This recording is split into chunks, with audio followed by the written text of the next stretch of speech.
All right, and welcome to episode 1 of the GCI Traytec Dmax build series. This is going to be an epic series and I cannot wait to get into it.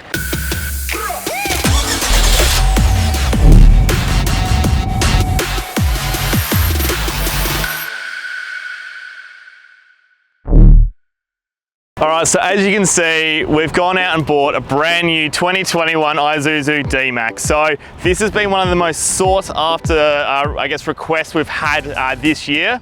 We haven't been able to provide a tray and canopy package to suit as to yet because of the rear sensors. So we've gone out and bought one. We're gonna basically re-engineer the whole back of our tray, do whatever we have to get these sensors working as per factory. Until we do that, we won't be supplying them. But we've got the car, so we're gonna do it. This video, we're going to rewind a little bit now to when we went to go pick the car up. I got to pull the blanket off, which was pretty cool. But then also, I've been driving the car now for about a week, so my first impressions of what this completely stock Dmax can do. If you want to skip to the review, don't want to watch me pull the cover off, jump to this timestamp right here. All right, so about a week ago from today, we did pick up this brand new car, so let's go back to when we pulled the covers off and check it out in person.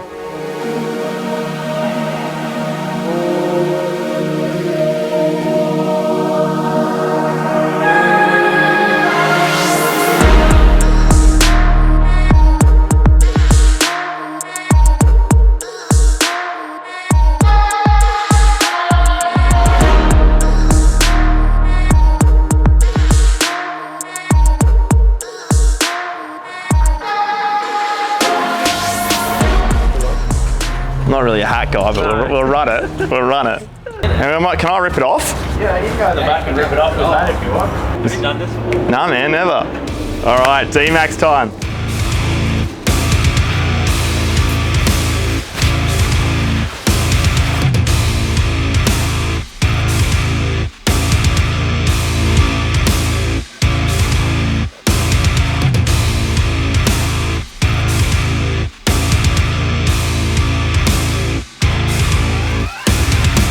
Wasn't as exciting as I thought it would be. All right, so we've just picked up our brand new 2021 Isuzu Dmax here at Keystar dealership in Brisbane. So this is it. This is what it's going to start off with. Obviously, we are about to transform this Dmax into something else. So first of all, tray canopy. So the tray, we're going to rip it off and put a GCI Traytec tray on it.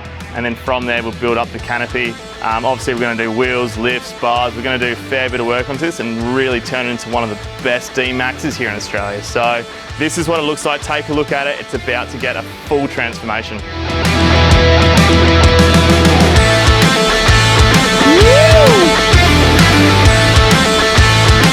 Alright guys, so the inside of this Dmax. So, don't know if any of you sat in the previous Dmax, but let's say this is just a huge upgrade from what it used to be. It is so comfy. So, I've driven a lot of brand new utes. It's a lucky, I guess, perk of the job. Obviously you're going to get to test them, but I do drive a lot of utes in the position I have. So, sit in a lot of cars, and this here just straight away, it is super comfy.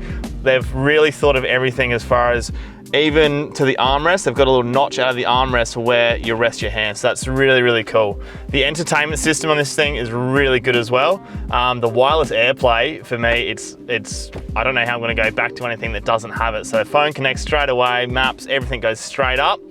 All the interface down here, it is really nice. It's almost race car-esque. You can change everything, dual climate control, the works. The actual driver interface, there's a lot going on. You turn the ignition key on and it's a bit like a Christmas tree. There's so much technology packed into this car.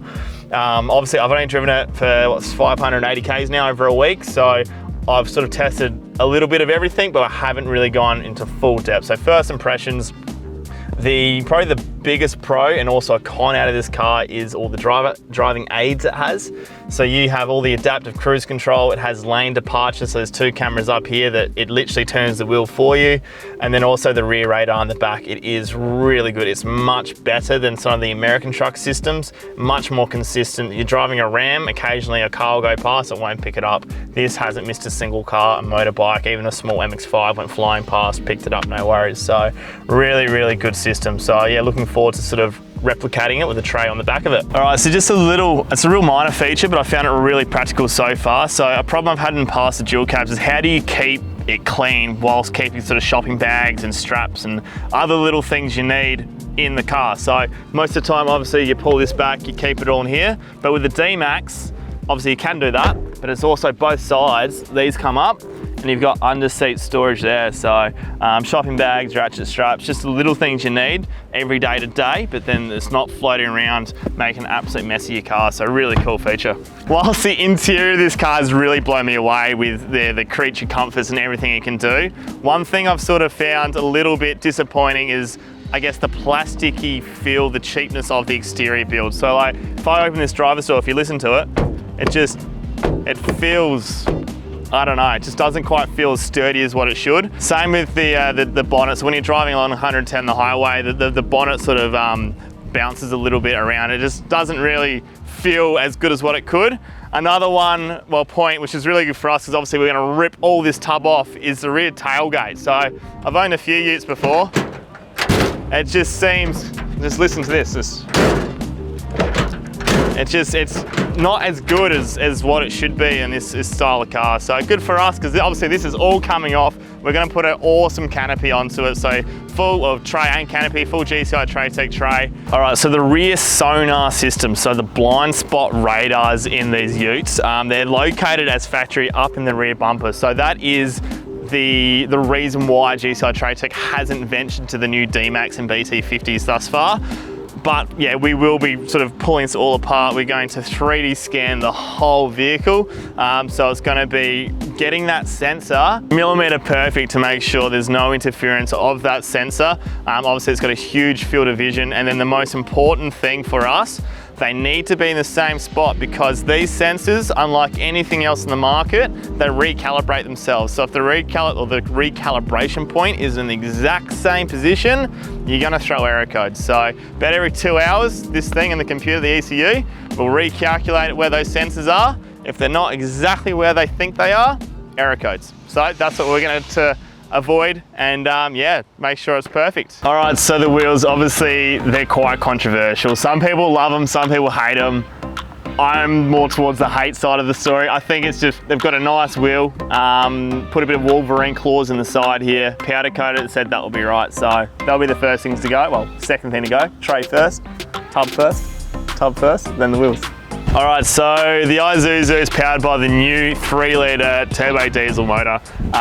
Full disclaimer, I'm not a mechanic, but I do know a fair bit about engines for just a mechanical engineer. So first, I guess, impressions of the power that this engine has.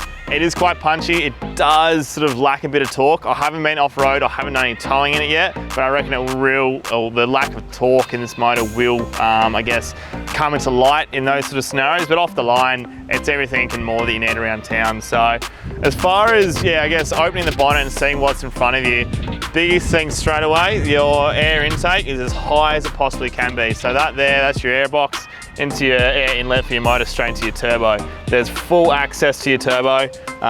One plastic cover, there's nothing worse than opening your bonnet and there's just plastic the whole way you can see. So don't know how it comes off, but I'm sure it's pretty easy. And then yeah, you got basically full access to the top view of the motor. They've got a seal around your air intake, which is really cool as well.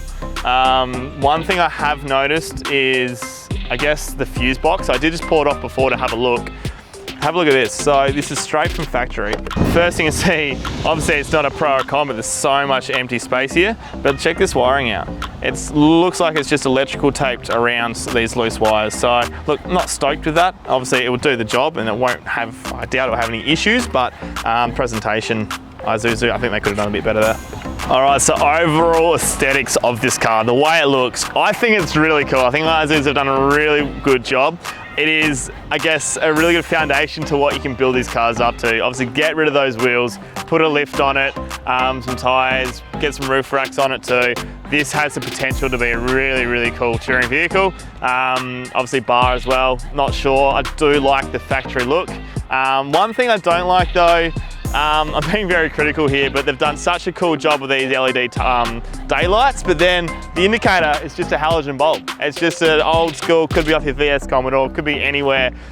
So really cool headlights. Also the throw of the light out of these is really good. Great high beam too, got really good light travel. But yeah, those indicators in the front, I think they might have forgotten about it. But yeah, overall, the color, the way the whole vehicle looks, I really like it, and I'm really excited to see what we transform this car into. All right, so that is what I think of this Isuzu Dmax after my first week of ownership. So as I said, just under 600 Ks in the clock now. I think it's a pretty awesome car. So overall, I think we're looking at around sort of a, I'm gonna say 8 out of 10, be generous. Obviously there's a few little flaws there, but the interface, the comfort level in the inside is so good, and the technology is, it's epic. So, all right, so we're gonna leave this episode here. Next up, we're going to sort of sit down with a few supply partners, see what's possible with this car, then go through the options, obviously tray and canopy. We will be 3D scanning it, so we're going to get the 3D ferro arm in, we're going to 3D scan the whole back of the car, and then we're going to get it up into the engineering office. I'm going to have a look at it. These sensors, I can't wait to see what they actually look like. I've heard a lot of things, rumours of what to do. I'm going to get into it and figure it out firsthand. So until then, make sure you check out all our other videos, make sure you subscribe, and yeah, can't wait. Cheers guys.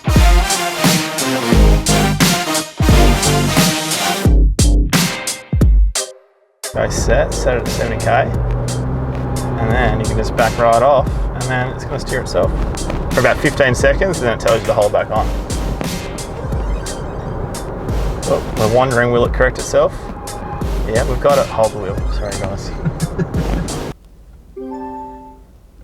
You do that one, and then you wait for the CarPlay thing to load up.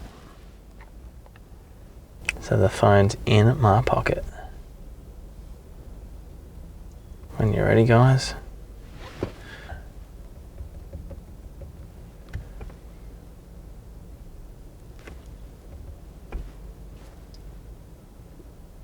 There we go. Oh, there we go.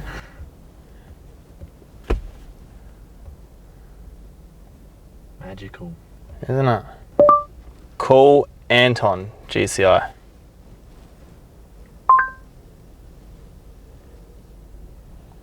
Oh. Didn't work very well, did it? Oh, because I'm searching in maps.